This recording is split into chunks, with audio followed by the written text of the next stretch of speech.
आशा है आप सभी अच्छे और प्रसन्न होंगे। चलिए आज हम पढ़ते हैं पाठ 15 विराम चिन्ह। करते हैं इस पाठ की शुरुआत। विराम का अर्थ है विश्राम, रुकना या ठहरना। वार्तालाप के बीच बीच में अपनी बात पर बल देने के लिए या उसे स्पष्ट करने के लिए हमें थोड़ी देर रुकना पड़ता है। रुकने की इस प्रक्रिया को विराम कहते हैं। लिखते समय इसे दर्शाने के लिए कुछ चिन्हों का प्रयोग करती हैं जिन्हें विराम चिन्ह कहते हैं। ठीक है, जानते हैं इसे परिभाषा के माध्यम से।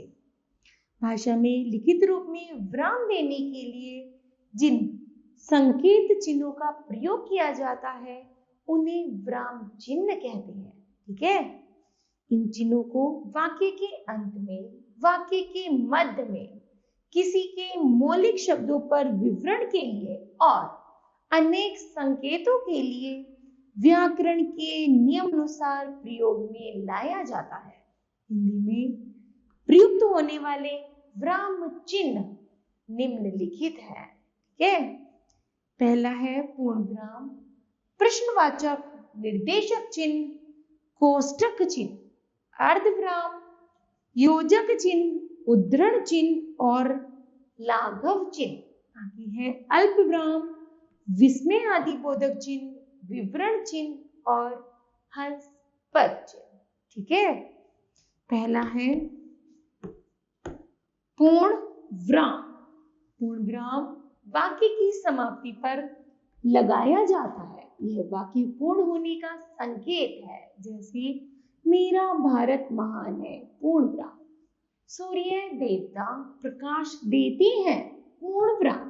ठीक है, आगे है अर्धविराम, जहां अल्प विराम से अधिक किंतु पूर्ण विराम से कम रुकना होता है, वहां अर्धविराम चिन्ह प्रयोग किए जाता है। जहां दो उपवाक्यों का संबंध हो उनके बीच अर्धविराम चिन्ह लगाया जाता है। जैसे जो उन्हें सहयोग देते वे उन्हें अपना स्नेह देते हैं। दूसरा, मन लगाकर पढ़ो, परीक्षाएं आरंभ होने वाली हैं। ठीक है, नेक्स्ट है, अगला है अल्प विराम। अल्प विराम का प्रयोग निम्नलिखित स्थानों पर किया जाता है जहां थोड़ी देर रुकना हो। आगे एक ही प्रकार के शब्दों को अलग करने के लिए, जैसे मुझे भिंडी, आलू, लौकी सभी सब्जियां पसंद है। समुच्चय बोधक शब्दों से पहले तथा बाद में प्रयोग किया जाता है। जैसे हम जल्दी घर आ जाते परंतु मेट्रो नहीं मिली। उद्धरण चिन्ह से पूर्व भी इसका प्रयोग किया जाता है। जैसे मयंक बोला, कोमा और उद्धरण चिन्ह में है कल मुझे बाहर जाना है, उद्धरण चिन्ह बंद। आगे है प्रश्न चिन्ह। प्रश्नवाचक वाक्यों के अंत में इस चिन्ह का प्रयोग किया जाता है। जैसे क्या मुंबई में बाढ़ आई। जिन वाक्यों में प्रश्न होता है और अंत में प्रश्न चिन्ह लगा दिया जाता है उन्हें हम प्रश्नवाचक चिन्ह कहते हैं। आगे है क्या कल हिंदी विषय की परीक्षा है, तो यहाँ भी प्रश्न है और अंत में प्रश्न चिन्ह का प्रयोग करेंगे। आगे है योजक चिन्ह। इस चिन्ह का प्रयोग समानार्थी तथा विपरीतार्थक शब्द युग्मों के बीच तद्वंद तथा तत्पुरुष समास में होता है। जैसे भूख प्यास, जब जब, जीवन मरण, सुख दुख इत्यादि। ठीक है, आगे है विस्मय आदि बोधक चिन्ह।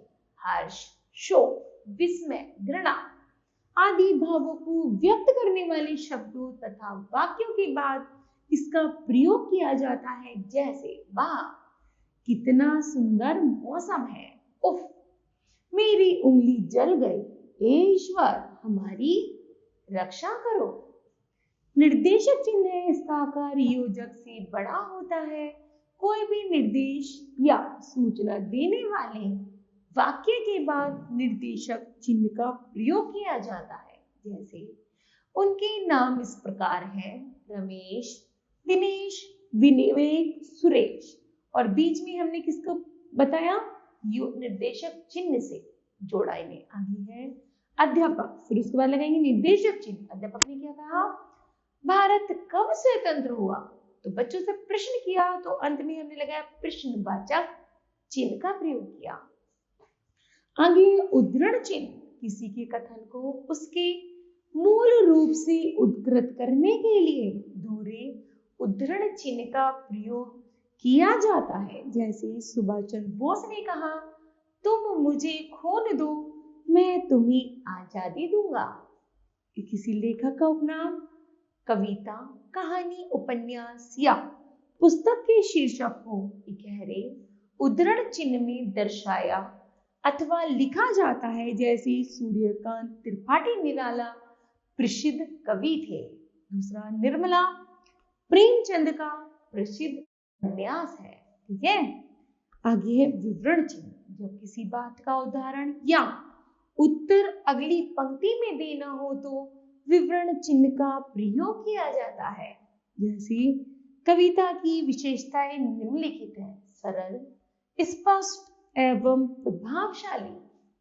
संज्ञा के 3 भेद होते हैं: व्यक्तिवाचक संज्ञा, जातिवाचक संज्ञा और भाववाचक संज्ञा। आगे है कोष्टक चिन्ह। इसका प्रयोग वाक्य के बीच में शब्दों का अर्थ स्पष्ट करने के लिए किया जाता है। जैसे नाटक के पात्रों की भावों को प्रकट करने के लिए लता मंगेशकर भारत की कोकिला अर्थात कोष्टक में है मीठा गाना वाली है। आगे क्रम सूचक अक्षरों तथा अंकों को दर्शाते समय भी कोष्टक का प्रयोग किया जाता है। जैसे क ख ग और 1 2 3। ठीक है। आगे है लाघव चिन्ह, जब किसी शब्द को संक्षिप्त करके लिखा जाता है तब इसका प्रयोग किया जाता है। जैसे का कृपया को लिखेंगे क्रय और लाघव चिन्ह पृष्ठ को लिखेंगे प्र, लाघव चिन्ह और उल्टिए को लिखेंगे उ, उसके बाद लगेंगे लाघव चिन्ह। ठीक है। इसका प्र उ का अर्थ है कृपया पन्ना या पृष्ठ पर उलटिए। ठीक। डॉक्टर को लिखेंगे डा, पंडित को लिखेंगे पा, प्रोफेसर को लिखेंगे प्रो, ईस्वी को लिखेंगे ई। ठीक है। हस्तप्रद, वाक्य लिखते समय जब कोई शब्द गलती से छूट जाए तो उसे लिखने के लिए हस्तप्रद का प्रयोग किया जाता है। जैसे मयंक दिल्ली आगरा सब जगह घूम चुका है, तो हमारा क्या छूट गया? मुंबई। तो हम क्या लगाएंगे? हस्तप्रद चिन्ह लगाएंगे और लिख देंगे मुंबई। इसी तरह आहाना ने नहीं किया, क्या नहीं किया? अच्छा नहीं किया। तो अच्छा शब्द जोड़ने के लिए बीच में हस्तपद चिन्ह लगाएंगे। ठीक है। तो बच्चों इस तरह यह पाठ समाप्त होता है। चलिए जानते हैं इस पाठ की महत्वपूर्ण तथ्य। विराम चिन्ह का अर्थ है विश्राम, रुकना एवं ठहरना। भाषा के लिखित रूप में रुकने के लिए और भावों को स्पष्ट करने के लिए जिन संकेत चिन्हों का प्रयोग किया जाता है उन्हें विराम चिन्ह कहते हैं। ठीक है। मुझे आशा है यह पाठ आपको भली भांति समझ आया होगा। धन्यवाद।